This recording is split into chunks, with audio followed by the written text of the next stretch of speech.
I have something to offend everyone. Yeah.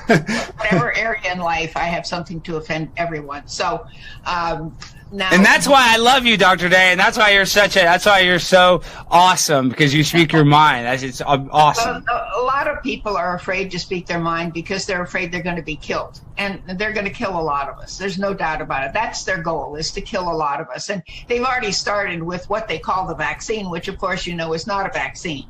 It does not fulfill the requirements of a vaccine. It's a kill shot. That's all it is. It's a kill shot. It's meant to kill you.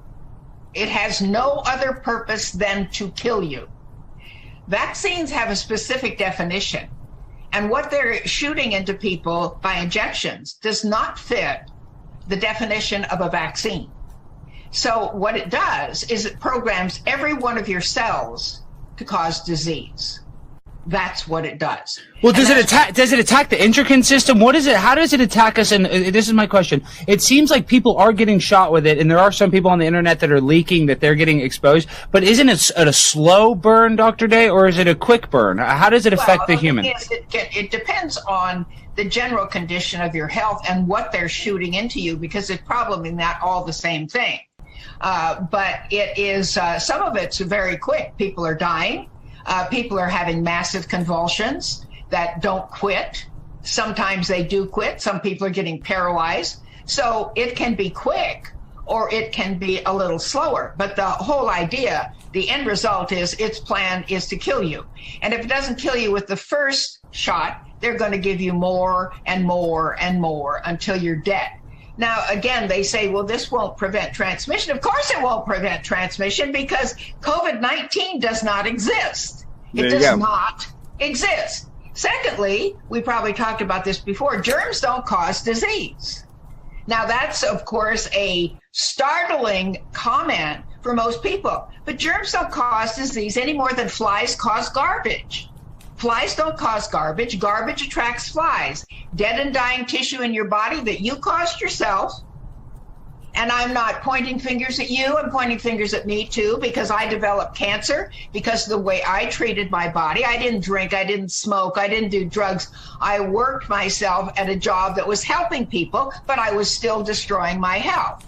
So I gave myself cancer, but I was able to reverse it by changing those things and I stopped abusing my body. What you do is you change the way you live, think, act, eat, and handle stress in order to deprive the cancer of what it needs to grow. Now, it's very important for you to learn how to be well during these times because, number one, they're going to eliminate all medical care.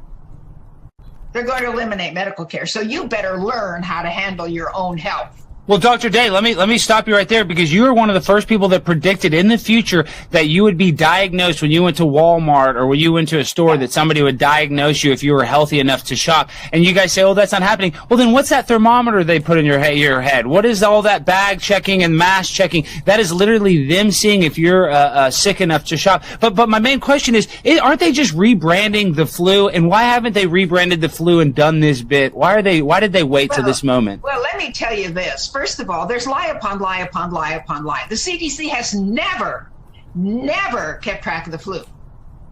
Never. They have no statistics on the flu. But Dr. Day, they say the normal flu is down 98% or something. So that's all bull.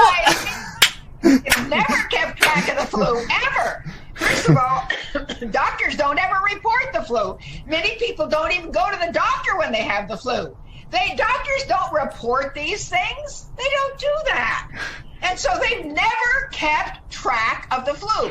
The way they came up with these stupid statistics is, and I checked this out years ago, they said when they were trying to promote, let me just get a drink of water here. Well, no, please take your time. And we have so much to talk about. Just talking with you, I mean, we got to talk about Trump. Oh, I love it because you're so qualified to talk about what's going on with all the medical lies. There's nobody guys, Dr. Lorraine Day has seen it all. She's been at the top people of the CDC. She's been to Atlanta. She's been to all these places where that normal person does not have access. So she's seen the nuts and bolts of it all. Okay, but sorry, go ahead. So the point is that when they came up with the flu vaccine, which again, all of these vaccines, childhood vaccines, flu vaccines, they're all meant to kill you. They're all meant to destroy your immune system. We don't need vaccines. Bill Gates thinks that God needs him to help him out. He wants to GMO everything because everything needs improvement. And so God didn't make it right. We don't need vaccines. Nobody needs to be changed into a GMO anything. So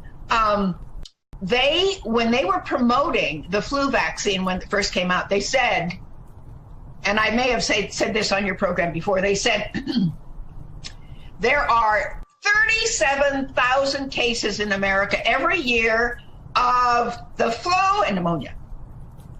The flu and pneumonia. I said, the flu and what? The flu and pneumonia. So I went up to the CDC statistics and I got them out, and guess what they were? There were 36,990 cases of pneumonia and 10 cases of the flu. But they couldn't say, oh, get the flu vaccine because every year we have 10 cases of the flu. So they had to put pneumonia with it. Now, pneumonia is almost on every death certificate that people die of. They die of a heart attack, a stroke, cancer, everything, because the last event, because they're bedridden, is they get pneumonia.